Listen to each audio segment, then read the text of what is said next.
Kinapoy siguro ko kaya na maguan siguro ko kakwat-akwat ka wheelchair ba. Magulang ko yabog tao ti pilagid ka oras tulog ko ba. Tapos pagmuklat ko ang mga bata ko sige pamangko to na naman panihapon kaya mo ko kaluto. Sorry lang gid isa nagluto lang sila da sang frozen nanay. Nagumpisa binigyan na sang agat nga nang abot na kami sa eskwelahan tapos na naog ang bata ko silinga din ang bag ko man.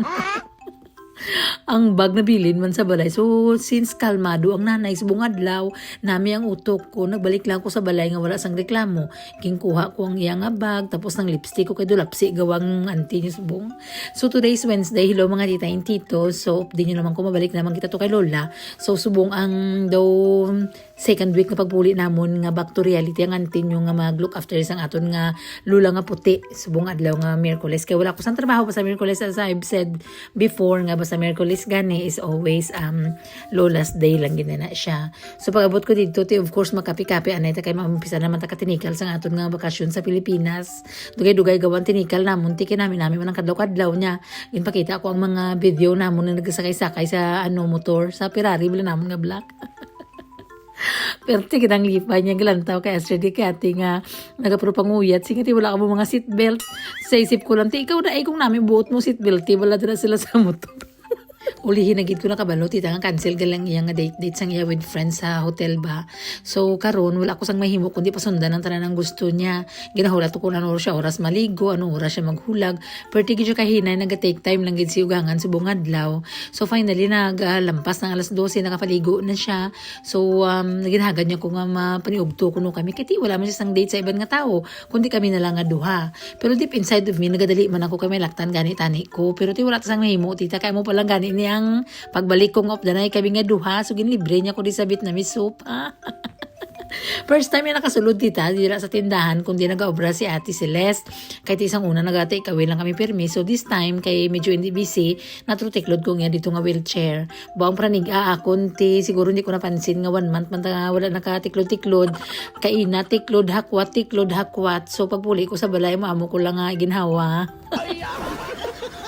Kung din kami nakabot, hindi ko lang napansin ang oras, lapit na mag-alas 3. Galibot-libot kami kayo mo nang gusto sang malam tita kung din itong mga nagmi nga mga lugar. Ilibot-libot mo na siya dito tapos matikal-tikal na siya dayon sang mga inagyan man before. Kung din sila naglagaw-lagaw sang iyang bana, anong mga ginapang obra nila.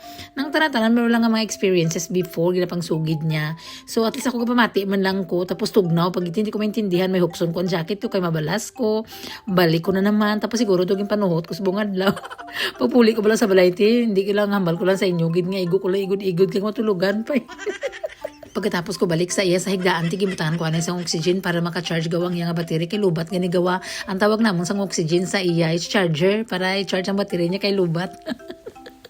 Hamak mo nga libot-libot amon o kung hinapo siya mas hinapo ang nagatuklod ka wheelchair so nagpuli ako tita nagisundo na lang ko sa mga bata ako na lang tanan halin gina sa balay pag halin sang aga wala pa ko kapuli naging kuha ko na lang sila ari lang kami gapon sa dalan so gin dali-dali naman akon kati may subong adlaw meron naman kami nga schedule sang meeting sa simbahan kay reconciliation bala ni ate how so pagtapos dulong sa balay ti nagpropawailan ko kadali mga pinalang kami nugto ginhawa na kadali tapos nagiinom-inom sang tubig dira kag para nang lain na naman ang itsura pag-abot naman dito sa meeting bala o ti wala ta mahimo kay naka-schedule sa tanan-tanan subong so nagkadto dito sa simbahan for 1 hour nga meeting namon dito upod man namon mga Filipino man nga mga maringko mga bata nila sabay-sabay man lang kami na sa bunyag sa ilang communion before tapos sabay man kami subong sa reconciliation pagpuli sa balay bag-o ni siya madula ni mga bulak-bulak nagpa-video anay ko diri kati dali lang ni nga daan madula ti impas ni sa sulod mga adlaw hangina ni gamay away na dayon ni